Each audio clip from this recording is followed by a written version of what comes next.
In the year 405 of the Common Era, a half-Vandal general named Stilicho stood before the oldest sacred texts in Rome and gave an order that would echo through history.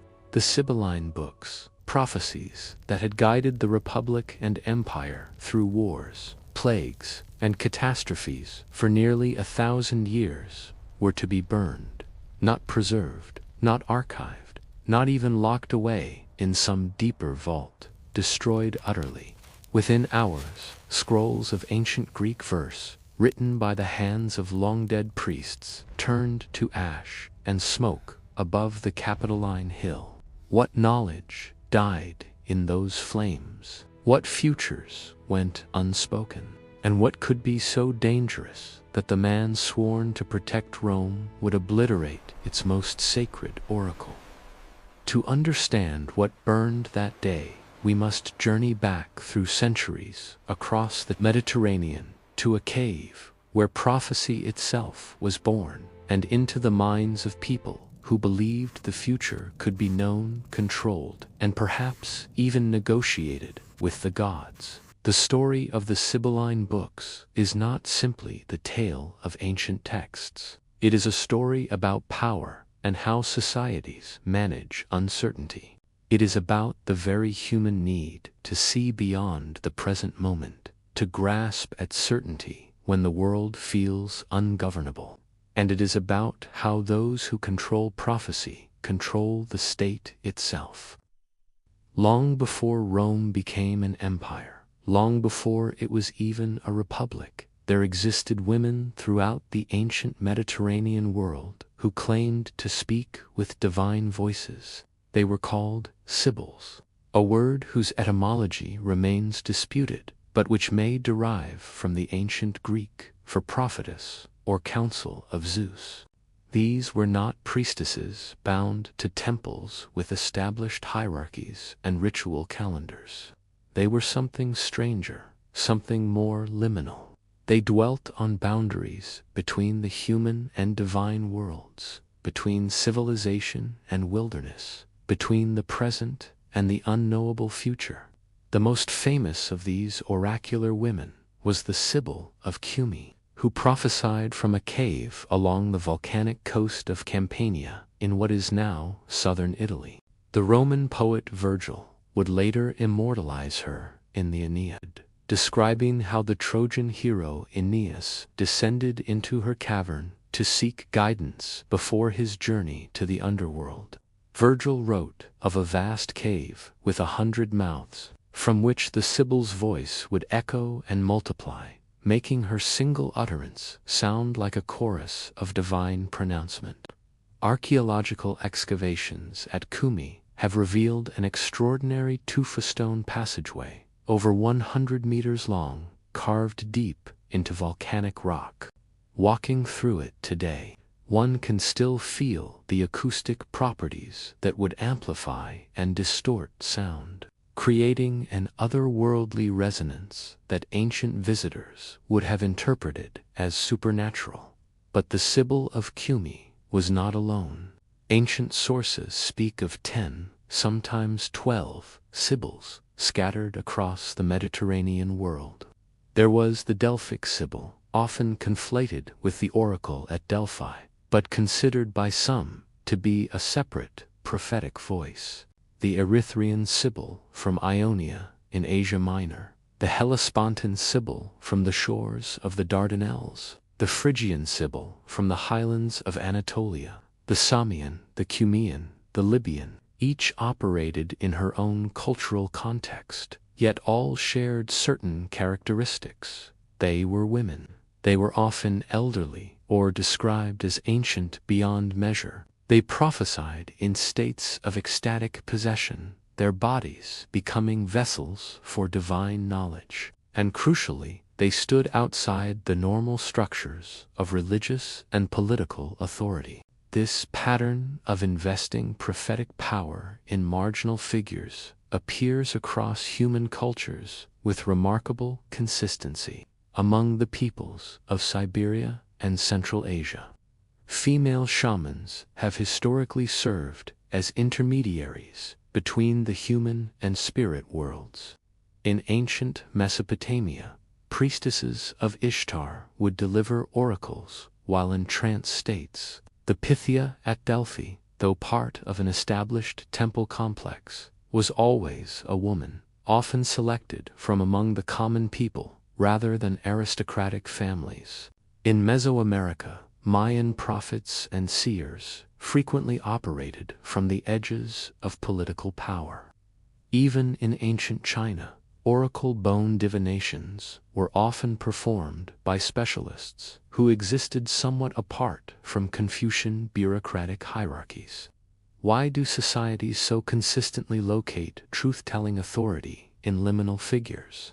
The psychological answer may lie in the human need for impartiality when facing existential questions. Those embedded within power structures have obvious incentives to tell leaders what they wish to hear. But a woman dwelling in a cave, claiming no political ambition, demanding no office, accumulating no wealth, speaking in riddled verse that she herself claims comes from beyond her own consciousness, such a figure can be trusted precisely because she appears to want nothing. She is other, and otherness, paradoxically, confers credibility when the stakes are highest. The Sibyl's authority derives from her separation from the systems she advises. Gender plays a complex role here. In patriarchal societies that restricted women from political leadership, military command, and most forms of public authority, the prophetic role offered a rare sphere where female power could be acknowledged and even celebrated. But this was not liberation in any modern sense. The Sibyl's power came precisely from her positioning outside the normal order. Her voice acceptable only because it claimed to originate not from her own mind but from the gods. She could speak truth to power because she supposedly was not speaking at all, merely channeling.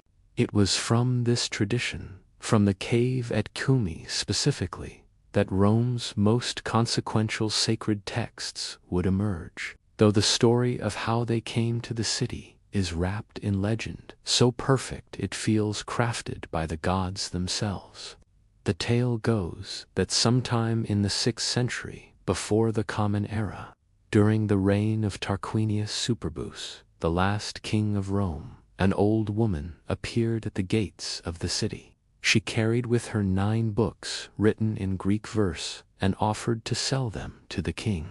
The price she demanded was extraordinary, absurd even, far beyond what any collection of writings should cost. Tarquin, known for his pride and his political cunning, laughed at her presumption and refused. The old woman said nothing. She took 3 of the 9 books, burned them before the king's eyes, and offered him the remaining 6 at the same price she had asked for 9. Tarquin, now intrigued but still skeptical, refused again. This was clearly some kind of negotiation tactic, some psychological manipulation.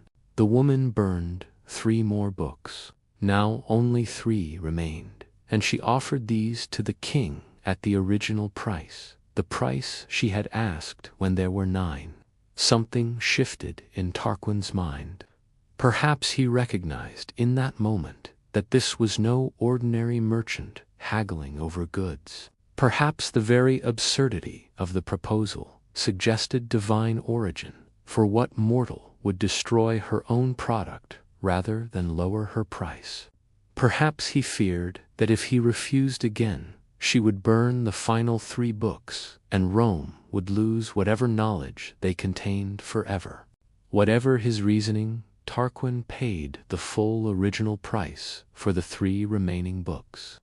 The old woman handed them over and was never seen again. Later, tradition would identify her as the Cumaean Sibyl herself, visiting Rome in mortal form.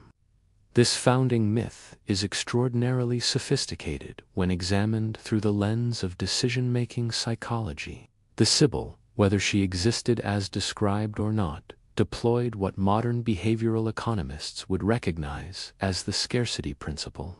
As the number of books decreased, their perceived value increased, not despite the rising price, but because of it. High price signals high value, and the Sibyl's unwillingness to negotiate, her willingness to destroy rather than devalue her product, communicated absolute conviction in its worth. Tarquin fell victim to what we now call the sunk cost fallacy, though in this case the costs were not his but the Sibyl's. By burning 6 books before his eyes, she created a sense of irreversible loss. If he refused the final 3, all 9 would be gone. The psychological pressure to prevent further loss intensified with each burning. The commitment escalation pattern is clear. Having refused twice, having watched 6 books burn, refusing a 3rd time would mean those losses were meaningless. Purchasing the final 3 allowed Tarquin to feel that at least some knowledge had been saved, that the previous destructions served a purpose in separating the truly wise from the foolish. But there is something deeper here, something that speaks to the Roman conception of the divine and the transactional nature of Roman religion itself. Romans did not, generally speaking, conceive of their relationship with the gods as one of unconditional love or faith. Roman religion operated on contractual principles, the formula do ut de, I give so that you might give. Sacrifices were offered in exchange for divine favor. Temples were built in fulfillment of vows made during crisis. The gods were powerful partners with whom bargains could be struck, not ineffable mysteries beyond comprehension. In this context, the Sibyl's negotiation makes perfect sense. Divine wisdom is not freely given. It must be purchased, earned, demonstrated as valued. The very act of paying an exorbitant price for the books sacralized them. If they had been cheap, they would be mere words. By costing a fortune, literally king's ransom, they became numinous objects, worthy of royal protection and national veneration. The price did not reflect the book's value. The price created it. This stands in stark contrast to other religious traditions. The Hebrew prophets delivered their messages freely, often to their own suffering. Isaiah walked naked through Jerusalem. Jeremiah was thrown into a cistern. They claimed their prophecies came unbidden from Yahweh, demanding to be heard whether anyone wished to listen or not. Early Christian teaching emphasized the gift of grace, freely given, available to all who would accept it. But the Sibylline books were purchased, hoarded, locked away. Access would be controlled. The future was a commodity, and like all valuable commodities, its distribution would be carefully managed. Tarquin placed the 3 remaining books in the Temple of Jupiter, Optimus Maximus, on the Capitoline Hill, the most sacred site in Rome. He appointed 2 men, the Duumviri Sacris, Faciendes, to guard and interpret them. These books, written in Greek hexameter verse, containing prophecies and ritual prescriptions that would guide Rome through the centuries to come, became the most closely held secret of the Roman state. The decision to restrict access was not arbitrary religious mysticism. It was sophisticated information management that would be familiar to any modern intelligence agency or central bank. The books would be consulted only in times of crisis, only when the Senate authorized it, and only by the designated priests who alone could read and interpret their contents. The knowledge they contained was not for public consumption. It was strategic, potentially destabilizing, and therefore required the highest level of security. Over the following centuries, as Rome grew from a city-state to a republic dominating the Mediterranean, the priesthood charged with guarding the books would expand. The duumviri became decemviri, 10 men, reflecting Rome's growth and the increasing complexity of managing state religion. Later, they became quindecimviri, 15 men, and later still, the college would expand even further. But, regardless of size, the fundamental principle remained constant. These were not open priests serving the public. They were state officials managing classified sacred knowledge. Who were these men? They were invariably from the highest ranks of Roman society, senators and patricians, sometimes consuls and military commanders. The College of Quindecimviri was not a religious order in any monastic sense. Its members maintained their political careers, commanded armies, governed provinces, but they also possessed access to knowledge that ordinary Romans, even other senators, could not access. This dual role as religious authority and political actor meant that the interpretation of the Sibylline books was always potentially influenced by political considerations. When the books were consulted during crisis, the priests would retire to the temple, examine the texts, and return with a recommendation for ritual action. The Senate could accept or reject this recommendation, but the content of the actual prophecy remained secret. Only the prescribed response was made public. This created an information asymmetry, similar to what we see in modern classified intelligence systems.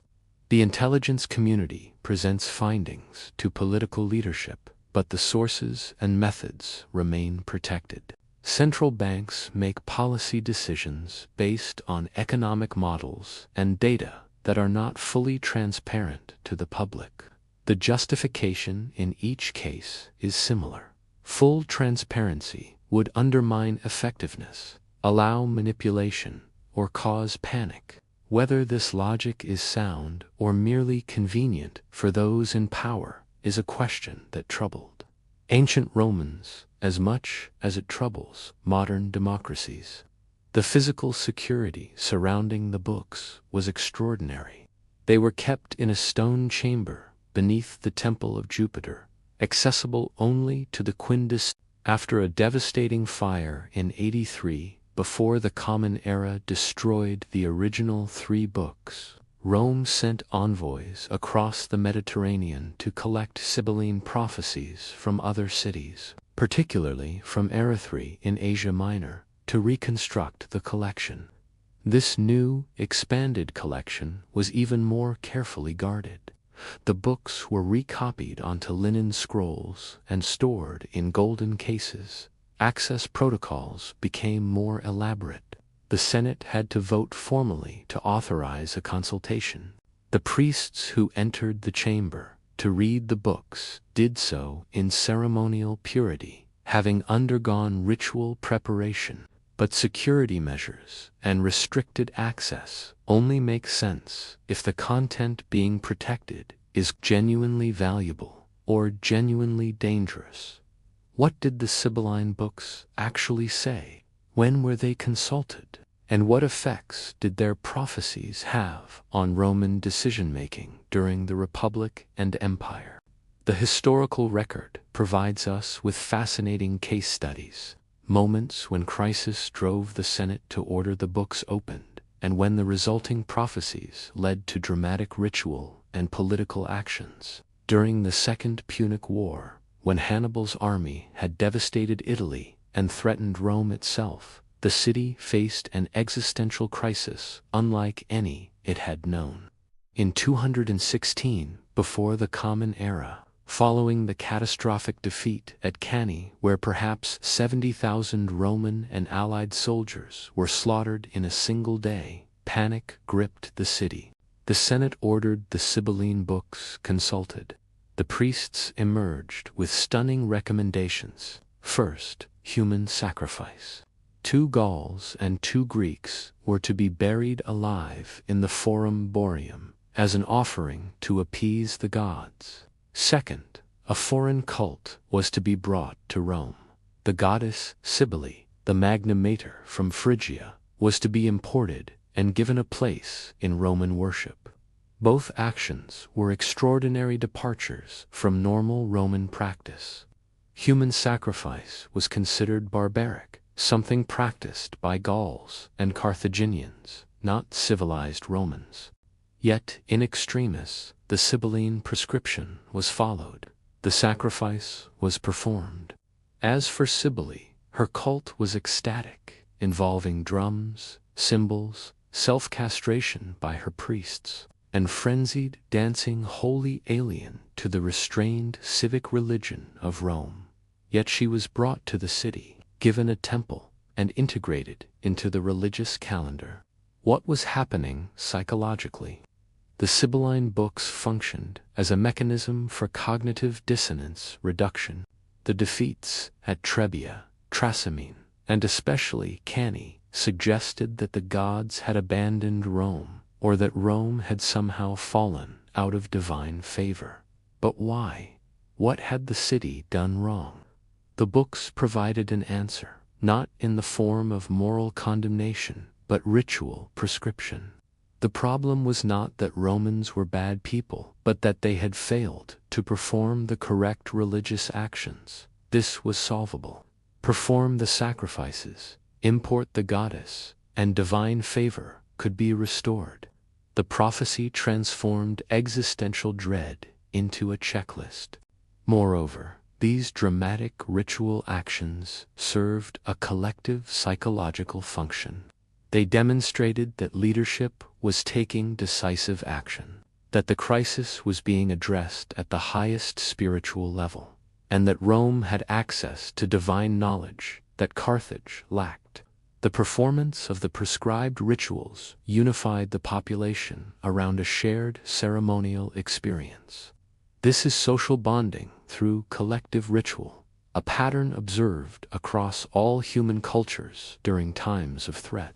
Whether the gods actually responded is less important than the psychological effect on the population and their willingness to continue the fight. The Sibylline books were consulted again during the social war in the 1st century before the Common Era, when Rome's Italian allies rebelled, demanding citizenship and equal political rights. The war tore Italy apart, pitting former allies against each other in brutal combat. The Senate sought guidance from the books, and the priests emerged with prophecies that, unsurprisingly, supported Rome's position and recommended specific religious ceremonies to ensure victory. Here we see the books functioning not merely as prophecy, but as political legitimation. The priests themselves, senators and members of the elite, interpreted texts in ways that supported senatorial policy, whether they did so cynically or with genuine belief that the gods favored Roman supremacy is impossible to know. Likely it was both, the kind of motivated reasoning that allows people to sincerely believe what is also convenient for them to believe. By the late Republic, accusations of manipulation surrounded the Sibylline books. During the civil wars and the rise of Julius Caesar, prophecies circulated that only a king could conquer Parthia, Rome's great eastern rival. This prophecy was convenient for those who wished to see Caesar crowned, dangerous for those who feared monarchy. Was the prophecy genuinely ancient, written by the Cumaean Sibyl centuries earlier? Or was it a recent forgery, inserted by priests sympathetic to Caesar's ambitions? The books were secret, their contents known only to the Quindas Cimbri, making verification impossible. This is the vulnerability of all classified information systems. Those with access can claim the sources say anything, and outsiders have no way to verify. The pattern that emerges from these consultations is clear. The Sibylline books functioned as a mechanism for authority laundering. Political and military decisions that might be unpopular or controversial could be attributed to divine mandate. The gods, speaking through the ancient Sibyl, demanded this action. Who could argue with the gods? This is not unique to Rome.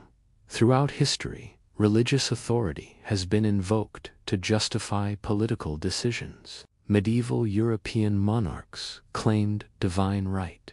Chinese emperors held the mandate of heaven. Islamic caliphs claimed succession from the prophet. In each case, religious legitimation places political choices beyond ordinary criticism. But did the Roman elite believe in the prophecies, or were they cynically using religion to manipulate the masses? The question presents a false binary. Most likely, belief and utility existed simultaneously. A senator who genuinely believed the gods communicated through the Sibylline books would naturally interpret prophecies in ways that aligned with his political judgment. Cognitive biases, like confirmation bias and motivated reasoning, mean we tend to find evidence for what we already suspect is true. The priests who read the books in times of crisis were under enormous psychological pressure. Rome's survival might depend on their interpretation. In such circumstances, finding in the cryptic verses support for the policy one already believed necessary would feel not like manipulation, but like clarity, like finally seeing what the gods intended all along. This brings us to a deeper question about the nature of prophecy itself. Do prophecies predict the future, or do they create it? If a prophecy declares that a certain action will lead to victory, and people then perform that action with conviction and unity, does the victory fulfill the prophecy or result from the believer's coordinated effort? The prophecy becomes a self-fulfilling coordination mechanism. Everyone believes Rome will prevail if the prescribed rituals are performed. Therefore, everyone commits fully to the war effort. The unified commitment increases the probability of victory. The prophecy appears vindicated, strengthening belief in future prophecies, creating a feedback loop. Modern studies of prediction and belief show this pattern repeatedly. When people believe a bank will fail, they withdraw their deposits, causing the bank to fail. When investors believe a stock will rise, their purchases drive up the price, confirming the prediction. When soldiers believe their cause is divinely favored, they fight with greater courage, improving their chances of victory. Prophecy is not passive observation of a predetermined future, but active participation in creating that future through the power of belief and collective action. The Sibylline books, then, were not simply ancient texts containing information about what would happen. They were tools for shaping what would happen by shaping how Romans understood and responded to crisis. This made them extraordinarily powerful and extraordinarily dangerous. But what did the prophecies actually say? What did the verses sound like? What imagery and language did the Sibyl use? To answer this, we must turn to the fragments that survived, the echoes of a tradition that would outlive the books themselves. The original Sibylline books, brought to Rome by Tarquin, were written in Greek hexameter verse, the same metrical form used by Homer in the Iliad and Odyssey. This immediately tells us something important. The prophecies were poetic, not prosaic. They rhymed with the great epic traditions of the Mediterranean, lending them cultural prestige and making them memorable. Greek, not Latin, was the language of philosophy, medicine, and sophisticated religious thought in the ancient world. A Roman consulting a prophecy in Greek would perceive it as drawing on deeper, older, more refined wisdom than anything native to their own relatively young culture. The verses were cryptic, filled with metaphor and imagery that required interpretation. This ambiguity was not a flaw, but a feature. Precise, clear predictions can be proven wrong. Vague, Metaphorical prophecies can be interpreted to fit whatever occurs. The prophecies spoke of great eagles and hungry wolves, of temples falling and rising, of stars and omens and the movements of celestial bodies. They prescribed rituals in equally poetic language. Bring the mother from the sacred mountain, appease the goddess of the crossroads, perform games in honor of the divine twins. After the fire of 83, before the Common Era destroyed the original books, Rome reconstructed the collection by gathering Sibylline prophecies from across the Mediterranean. This new collection was larger, more diverse, and almost certainly more internally contradictory than the original 3 books. It incorporated not just prophecies attributed to the Cumean Sibyl, but verses from Erythri, from Delphi, from other oracular traditions. The expanded collection likely included material that was genuinely ancient alongside more recent compositions. Telling them apart would have been nearly impossible. None of these original Roman books survive. They were destroyed, as we will see, in 405 of the Common Era. But we do have texts called the Sibylline Oracles, a collection of prophetic verses attributed to various Sibyls that circulated in the Hellenistic and Roman worlds. These texts, preserved primarily through Jewish and Christian communities, give us insight into the style and content of Sibylline prophecy, though they are not the same as the official Roman books. The Sibylline oracles we possess are strange documents, apocalyptic and sweeping in scope. They speak of world empires rising and falling, of natural disasters, of moral degradation and divine punishment. One verse describes Rome itself. The city of the Latin race shall perish, and God shall rain down fire and brimstone. Another proclaims, a great star shall fall from heaven into the divine sea, burning many things, cities and islands. The language is vivid, terrifying, designed to evoke cosmic significance. But here is where the story becomes even more complex. Many of the surviving Sibylline oracles were not pagan prophecies at all. They were written by Jewish and later Christian authors who appropriated the Sibylline tradition for their own theological and political purposes. This appropriation represents one of the most fascinating examples of religious competition and cultural adaptation in the ancient world. Beginning in the 2nd century before the Common Era, Jewish communities in Alexandria and Asia Minor began producing their own Sibylline prophecies. These were written in the same Greek hexameter verse, using the same apocalyptic imagery, but the content was decisively monotheistic. The prophecies condemned idolatry, praised the one true God of Israel, and predicted the downfall of pagan empires, particularly Rome. They spoke of a coming age when all nations would recognize the God of the Jews and when justice would be established on earth. Why would Jewish writers adopt the voice of a pagan prophetess? The answer lies in cultural strategy. Jews in the Hellenistic world faced the challenge of maintaining their distinct identity while existing within and engaging with Greco-Roman culture. Simply declaring our God is the true God would be dismissed by Greek and Roman intellectuals as narrow parochialism, but claiming that the ancient and revered Sibyl, whose prophecies even Rome itself consulted, had foretold the triumph of Jewish monotheism. This was a different argument entirely. It suggested that even the pagan world's own prophetic traditions, if properly understood, pointed toward the God of Israel. This was cultural judo, using the opponent's strength against them. The Sibylline oracles gave Jewish theology the appearance of being confirmed by Greco-Roman sources.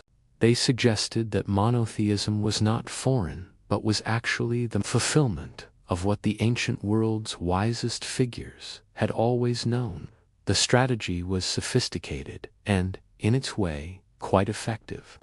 Some Greek and Roman intellectuals did find these Jewish Sibylline prophecies compelling, seeing in them a more philosophically refined conception of divinity than the anthropomorphic gods of traditional paganism.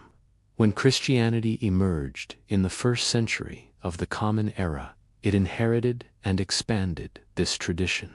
Christian authors produced their own Sibylline oracles, now proclaiming that the Sibyls had foreseen Christ, his crucifixion, and his resurrection. The most famous example appears in the writings of Lactantius and Augustine, who quote Sibylline verses predicting a virgin birth, a God who would become man, who would be crucified and rise on the third day. The verses read remarkably like Christian creed because that is exactly what they were, composed by Christians but attributed to the ancient pagans. The political and theological motivation is transparent. Christianity, a new religion claiming ultimate truth, faced the challenge of persuading people steeped in ancient traditions. But if Christians could demonstrate that even the old pagan prophets had foreseen Christ, then Christianity appeared not as a break from the past, but as its fulfillment. The Sibyl became, in Christian imagination, a proto-Christian prophet, a pagan who somehow knew the truth before Christ walked the earth. This made Christianity seem ancient, validated, woven into the very fabric of Mediterranean civilization from its beginnings. This appropriation strategy was not unique to Jews and Christians. We see similar patterns across religious history. When Buddhism spread to China, it absorbed Taoist concepts and claimed ancient Chinese sages had been proto-Buddhists. When Christianity spread to Northern Europe, it incorporated pagan festivals, transforming winter solstice celebrations into Christmas and spring fertility rites into Easter.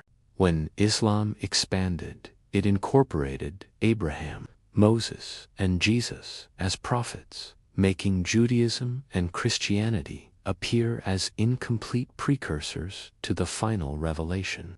In each case, the new religion claims the authority of the old, suggesting continuity rather than rupture. The psychological appeal of this strategy lies in reducing cognitive dissonance. Converting to a new religion typically requires rejecting or reinterpreting one's entire previous worldview. But if the new religion can be presented as the fulfillment of the old, as what you always should have believed if you had truly understood your own traditions, then conversion becomes not betrayal but enlightenment. You were not wrong before, you simply did not see clearly. The Sibylline prophecies of Christ allowed pagans to convert to Christianity while feeling they were honoring, not abandoning, the wisdom of antiquity. But this created a problem for the original pagan Roman Sibylline books. As Christianity rose to power in the 3rd and 4th centuries of the Common Era, the existence of the authentic pagan books kept in the Temple of Jupiter became increasingly awkward. Christians claimed the Sibyl had prophesied Christ, but the actual official Sibylline books in Rome's possession contained no such prophecies. They spoke of Roman gods, of Jupiter and Juno and Cybele, of rituals that Christians considered demonic. The Christian Sibylline oracles circulating in the Mediterranean were not the same as the Roman state's Sibylline books, and anyone who examined both would recognize the discrepancy. As long as the actual books remained secret, accessible only to the Quinta Cimbri, this contradiction could be managed. Christians could point to their Sibylline texts and claim these represented the true tradition. The official books could be dismissed as corrupted or misinterpreted, but the books themselves remained physical objects that represented the old pagan order. And as that order died, the books became not sacred objects, but dangerous symbols. To understand how they came to be destroyed, we must follow the transformation of Rome itself from pagan empire to Christian state, a process that took place over the course of the 4th and early 5th centuries, and that would culminate in the flames we witnessed at the beginning of this story. The reign of Constantine, who took power in 312 of the Common Era, marked the beginning of the end for traditional Roman religion. Constantine's conversion to Christianity, whether genuine spiritual experience or calculated political move, fundamentally altered the religious landscape of the empire. For the first time, the emperor himself was Christian. This did not immediately outlaw paganism, but it shifted the balance of power decisively. Christian bishops gained influence at court. Church buildings received imperial funding. Pagan temples, while not yet closed, lost their imperial subsidies. Constantine's sons continued this policy, though with varying degrees of aggression toward paganism. Then came Julian, known to history as Julian the Apostate, who reigned from 361 to 363. Julian had been raised Christian but rejected it, attempting to restore traditional Roman religion. His reign was brief, ending with his death during a campaign against Persia, but it demonstrated that the victory of Christianity was not yet inevitable. Pagans could still hope for a revival. Those hopes were crushed by Theodosius I, who ruled from 379 to 395. Theodosius issued a series of edicts that fundamentally transformed the religious character of the empire. In 380, he declared Christianity the official religion of the empire. In 391 and 392, he issued laws prohibiting pagan worship, closing temples, and banning sacrifices. Paganism was no longer merely out of favor, it was illegal. The psychological and social dynamics of this religious revolution were complex. Many aristocratic Roman families clung to the old gods, seeing Christianity as foreign, Eastern, unsophisticated. The Senate in Rome remained substantially pagan well into the 5th century, but among the common people, Christianity had made substantial inroads.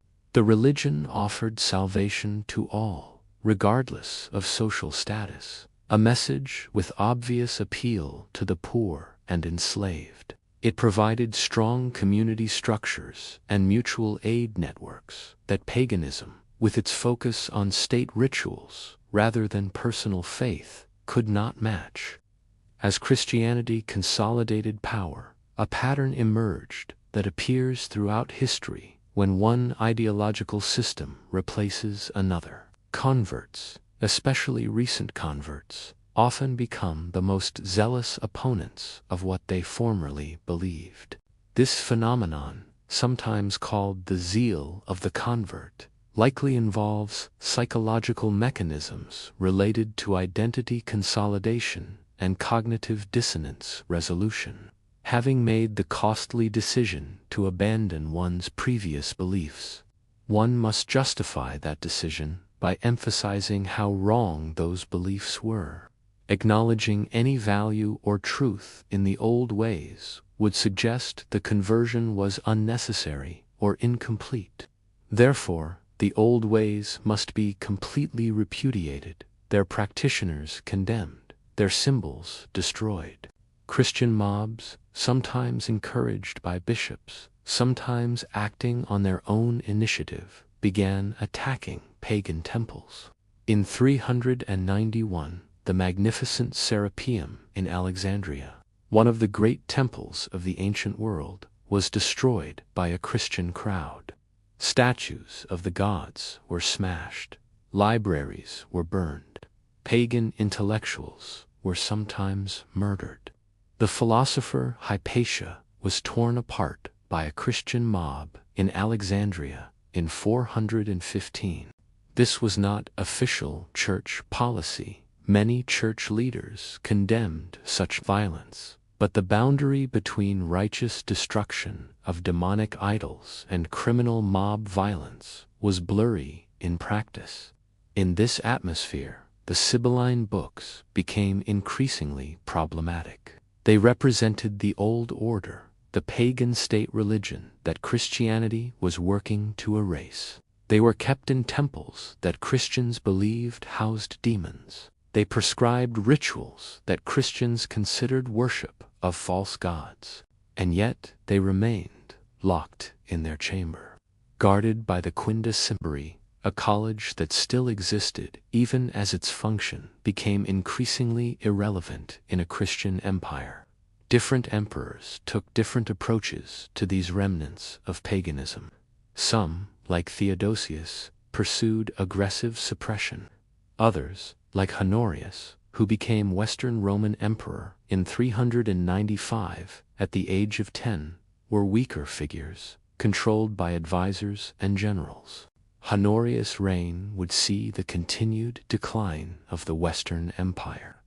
Barbarian invasions deepening, imperial authority fragmenting, and it was during his reign that the man who effectively controlled the Western Empire made the decision to destroy the Sibylline books. That man was Flavius Stilicho, and understanding him is key to understanding why the books burned.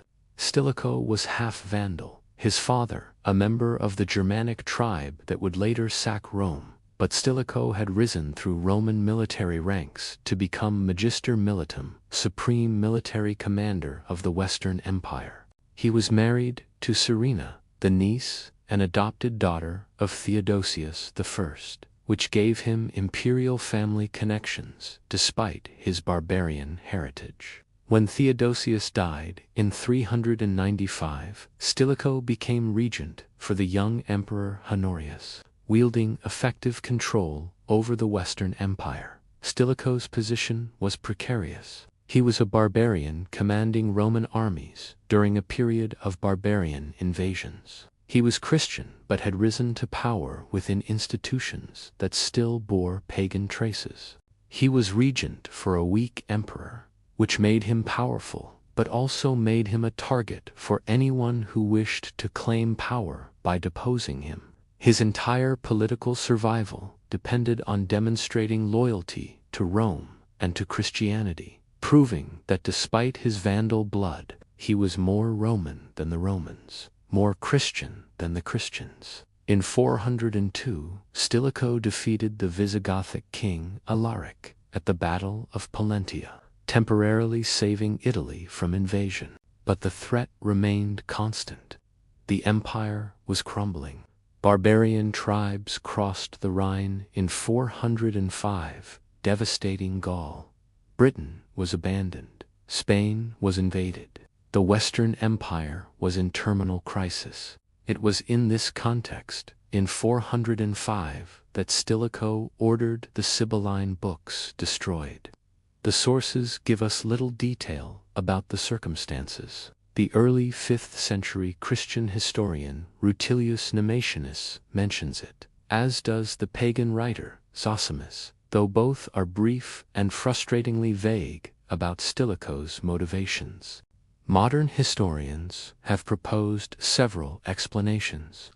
One theory suggests Stilicho consulted the books, seeking guidance on how to deal with the barbarian invasions, and the prophecies he found there were politically inconvenient, perhaps suggesting Rome's fall was inevitable, or that a barbarian would rule. Rather than allow such a prophecy to circulate and demoralize the population or undermine his own authority, he destroyed the evidence. This would make the burning primarily a political cover-up. Another theory emphasizes religious motivations. Stilicho was Christian, as was the emperor he served. The books represented pagan religion, which was now officially illegal. Destroying them was simply enforcing the law and demonstrating piety. This interpretation sees the burning as part of the broader Christian campaign to eliminate pagan religious infrastructure. A third explanation combines both elements. Stilicho faced accusations from political enemies that he was consulting the pagan books for personal gain, seeking prophecies that would support his own ambitions. Whether these accusations were true or fabricated, Stilicho needed to refute them. Burning the books eliminated the evidence that could be used against him, while simultaneously demonstrating his Christian orthodoxy. The destruction was both defensive political maneuver and religious statement. We will never know with certainty which explanation is correct. Perhaps all three factors played a role.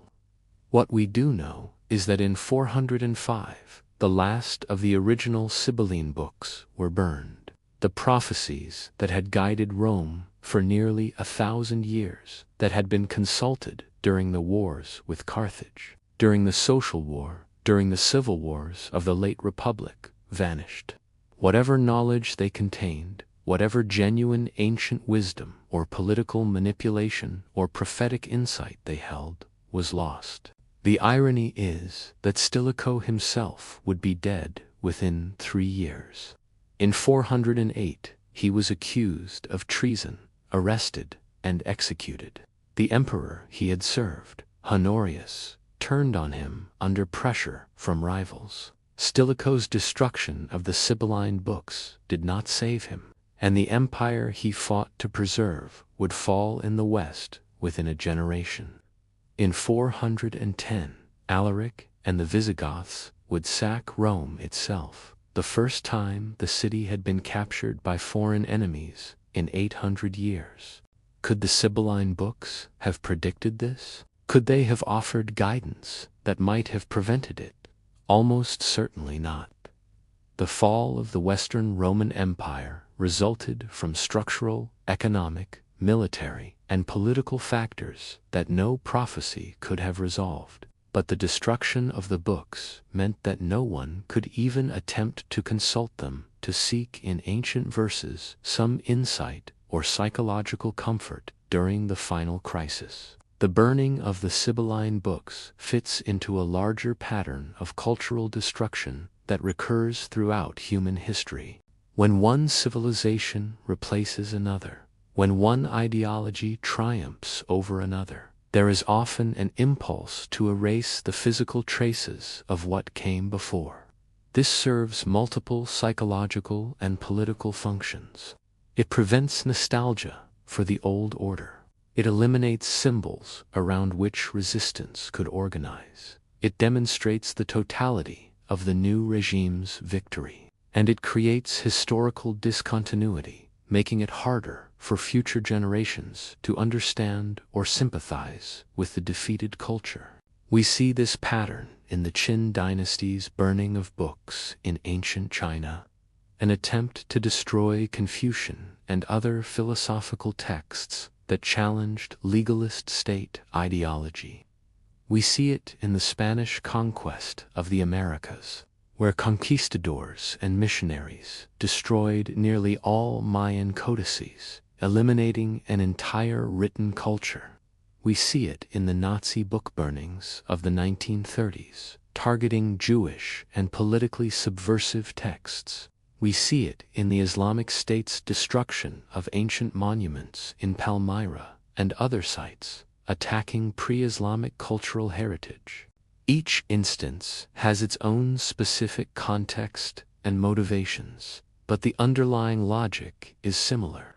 Control of the past enables control of the present.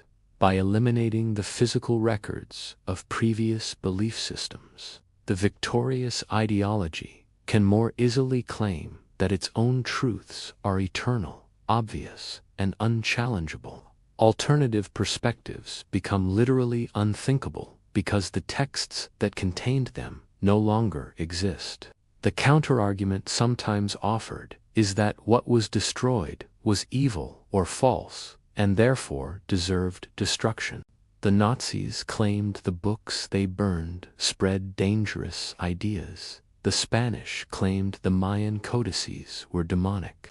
Christian authorities claimed pagan texts promoted worship of false gods. In each case, the destroyers believed, or claimed to believe, that they were eliminating harmful material, not knowledge. But who decides what is harmful? The answer is always those currently in power. And history suggests that those in power tend to find harmful anything that challenges their authority or contradicts their preferred narrative. The dangerous truth is that nearly every instance of book burning has been defended by its perpetrators as necessary for public good or spiritual safety. We recognize past book burnings as tragedies only when we no longer share the burners' ideology. The Sibylline books, of course, were not innocent historical documents. They were tools of political control, used to legitimize controversial decisions and manage public opinion during crisis. But they were also authentic artifacts of ancient Roman religion, containing perspectives and ideas that we can now never fully recover. Their loss impoverishes our understanding of how Romans thought about fate, divinity, and the relationship between human and supernatural worlds. Moreover, the destruction was irreversible. Oral traditions can be suppressed but often survive underground, passed from generation to generation until political conditions allow them to resurface. Written texts, once all copies are destroyed, are simply gone. The Sibylline books were unique objects. No copies existed because their secrecy was part of their power. When they burned, that knowledge died forever, or did it? The tradition of the Sibyl herself outlived the books, transformed and reimagined by the very Christian culture that destroyed the pagan originals.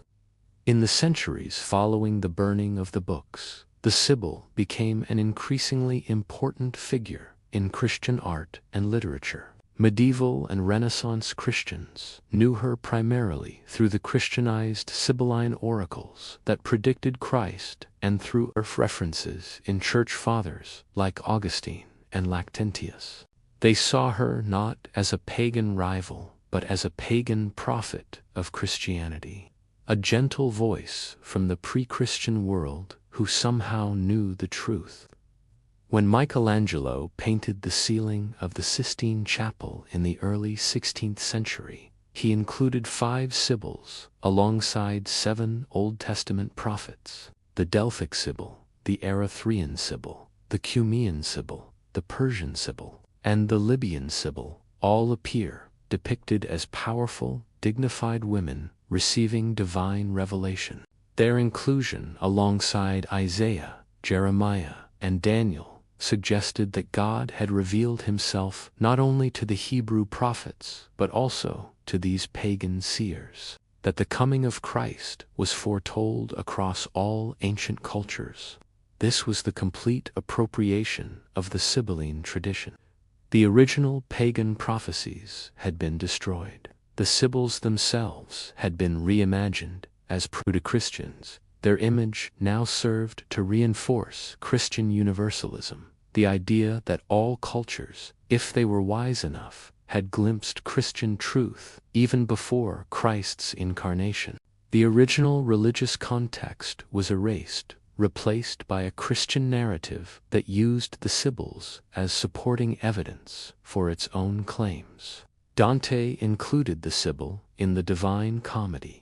Renaissance humanists debated which of her prophecies were genuine. The tradition lived on, but in a form that would have been unrecognizable to the pagan Romans who once consulted her books in times of war and plague. The story of the Sibylline books and their destruction invites us to reflect on patterns that extend far beyond ancient Rome. Consider our own relationship with prediction and prophecy. The forms have changed, but the underlying human needs and behaviors remain remarkably consistent. We no longer consult oracles in caves, But we do obsess over economic forecasts, political polls, and algorithm-generated predictions. Financial markets move based on predictions about future corporate earnings, future interest rates, future political developments. Governments make policy based on economic models that claim to predict the effects of tax changes, spending programs, or regulatory shifts. Intelligence agencies produce threat assessments predicting future terrorist attacks or geopolitical conflicts. These modern prophecies are presented as scientific, data-driven, rational, but they serve many of the same psychological functions that the Sibylline books served for Rome. They provide the comforting illusion that the future can be known and therefore controlled. They allow leaders to justify decisions by reference to expert predictions, laundering political choices through the authority of technical knowledge. They coordinate collective action by creating shared expectations about what will happen. And like the Sibylline prophecies, modern predictions are often vague enough to be interpreted flexibly after the fact. Economic forecasts speak of potential growth and expected ranges. Political analysts offer scenarios rather than certainties. Intelligence assessments use probabilistic language. When predictions fail, they can be explained away as having been contingent on conditions that changed, or as having been misunderstood by those who implemented policy based on them. The control of predictive knowledge remains a source of power. Central banks carefully manage when and how they release information about future monetary policy, because they know that expectations about the future shape present behavior. Tech companies guard their algorithms because prediction of consumer behavior is extraordinarily valuable.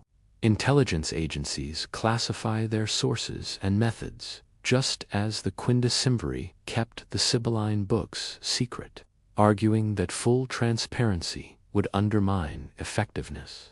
We might ask whether our modern faith in prediction is more justified than ancient Roman faith in the Sibyl.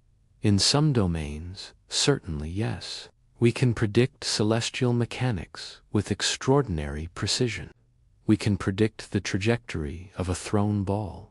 We can predict many chemical reactions. But in the domains that matter most for human affairs, economics, politics, social change, our predictions are far less reliable than we often pretend. Economic models failed to predict the 2008 financial crisis. Political forecasters were shocked by Brexit and by Trump's election. Pandemic modeling produces wildly varying estimates. The future remains, in many ways, as opaque to us as it was to the Romans. Yet we continue to seek prophecy because the alternative is unbearable. To admit that the future is genuinely uncertain, that our models are crude approximations, that much of what will happen is beyond our capacity to foresee or control, creates anxiety. It is psychologically easier to believe that someone, somewhere, knows what is coming, even if that knowledge is restricted to experts who interpret secret data, just as the quindecimviri interpreted secret texts. The Sibylline books also speak to questions of knowledge, preservation, and cultural memory. What are we losing in our own time through the equivalent of book burning? Digital information is fragile in ways that physical books are not. File formats become obsolete. Websites disappear. Social media posts vanish when platforms change their policies or go out of business. Much of what is being written and said today will be inaccessible to future historians. Not because it was deliberately destroyed, but because the technological infrastructure that supported it no longer exists. Moreover, there are active efforts to remove content from the internet, to delete information that is considered harmful, misleading, or offensive. Sometimes this is justified, sometimes not, but the effect is to reduce the diversity of available perspectives, and to give current gatekeepers power over what future generations will be able to access. The Sibylline books were burned by those who believed they contained dangerous ideas. Our digital archives are curated by those who make similar judgments, usually with less transparency than even Stilicho provided. There is also something to learn from the pattern of religious appropriation that transformed the Sibyl from pagan prophet to Christian forerunner.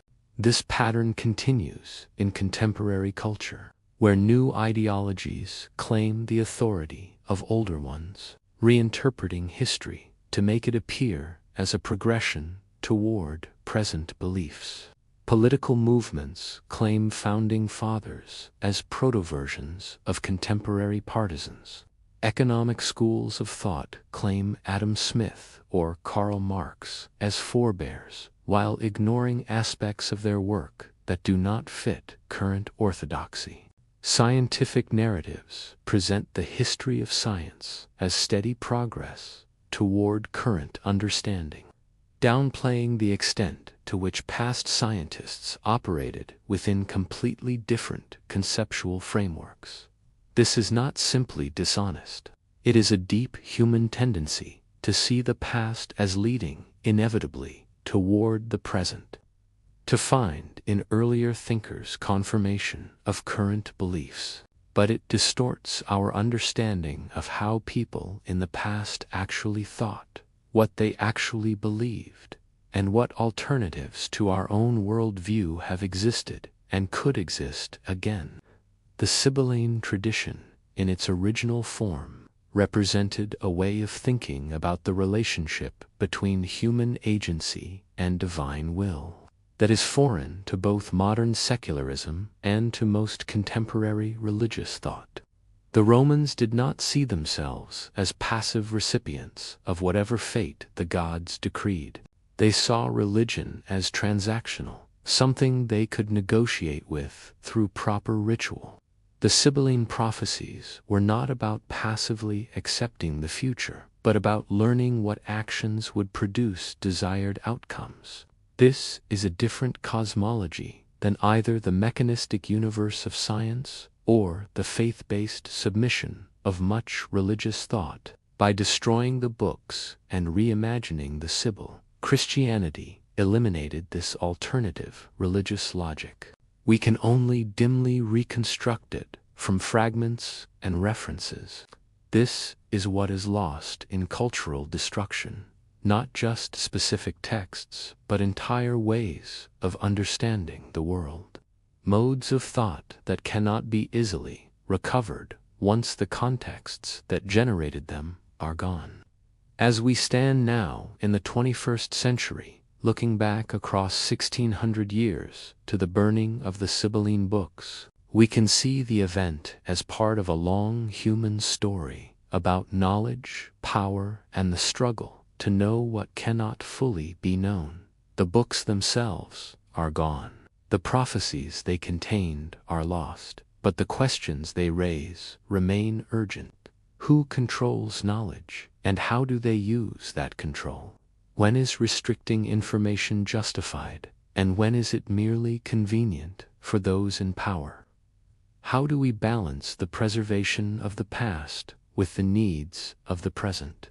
What do we lose when we destroy texts and traditions we consider dangerous or false? And fundamentally, what is our relationship with the future? Can it be predicted? Should we try to predict it? And what do our attempts to do so reveal about our deepest fears and hopes? The cave at Cumi still exists, carved into volcanic stone along the Italian coast. Visitors can walk through its long passageway, hear their footsteps. The cave is empty now, has been empty for millennia. No voice speaks from its depths. No verses proclaim what is to come. But the silence itself is instructive. It reminds us that prophecy is always a human activity, not a divine one. The Sibyl whether she existed or was invented, was a person trying to make sense of an uncertain world. And the prophecies attributed to her were interpretations of signs, symptoms, patterns, possibilities. The books that Rome kept for 1,000 years and then burned were not windows into a predetermined future, but mirrors reflecting Roman anxieties, hopes, and the desire for certainty in an empire that was always more fragile than it appeared. We have our own caves now, server farms and data centers where algorithms process information and generate predictions. We have our own priestly classes, economists and analysts and intelligence officials who interpret secret data and tell us what is likely to come. We have our own Sibylline books, classified reports, and proprietary models that ordinary citizens cannot access. And we have our own fires, digital and literal, where information is deleted, erased, made inaccessible to future generations. The pattern persists because the needs persist. We want to know the future. We want authorities who can tell us what to do when we are frightened. We want to believe that someone, somewhere, has answers. The Sibylline books met those needs for Rome until Rome itself fell, and the books were no longer useful except as symbols of a dying order. What our own age will do with its prophecies and its forbidden knowledge remains to be seen. But the story of the Sibyl and her books suggests that whatever certainties we think we possess will eventually burn one way or another, making room for new certainties that will seem as eternal to future generations as the Sibylline prophecies seemed to Rome until the day they too go up in flames. The last smoke from those ancient scrolls dissipated into the Roman sky 16 centuries ago. What they said in their final moments before the fire consumed them, we will never know, but their absence speaks volumes about power, about belief, about the human need to see beyond the present moment, and about the terrible fragility of knowledge in a world where those in power can decide what is remembered and what is forgotten. In the end, perhaps, that is the truest prophecy the Sibylline books could have offered.